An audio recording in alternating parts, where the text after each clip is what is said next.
They lay in bed, Sonnie draped over Riley, head resting on Riley's chest, palms gliding over soft skin.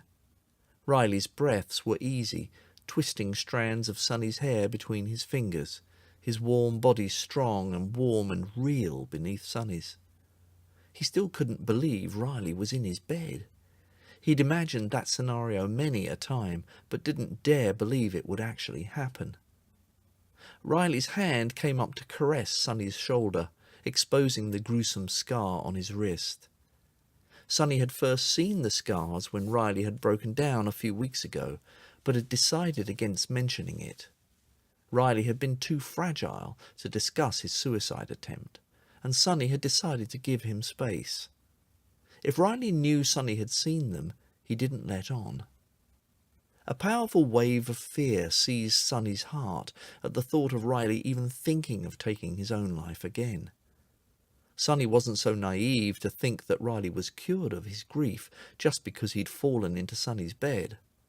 The anniversary of Richard's death was drawing near, and Sonnie suspected nearly anything could trigger Riley into a breakdown. Riley withdrew his hand to rest it on his chest. Sonnie reached on an instinct, tracing a finger along the disfigured ridge of the scar. Riley's body stiffened underneath him, his heart beating faster under Sonnie's head and his breathing accelerating. He'd probably been so relaxed in Sonnie's company that he'd forgotten about the scars at all, not bothering to conceal them. Sonnie continued to trace Riley's wrists, not saying anything, keeping his body language calm. As Riley relaxed a little underneath him, an unexpected thought popped into Sonnie's head. Those scars looked too horrific. What if Riley hadn't tried just once? What if he'd coldly calculated more than one attempt on his life? What if... "How many times?" he asked softly, trying to stop his overactive imagination conjuring images of Riley in a pool of blood. Riley didn't reply for a long time. His hand came back to caress Sonnie's shoulder before he took a deep breath and cleared his throat. 2. Sonnie closed his eyes, willing himself to calm down.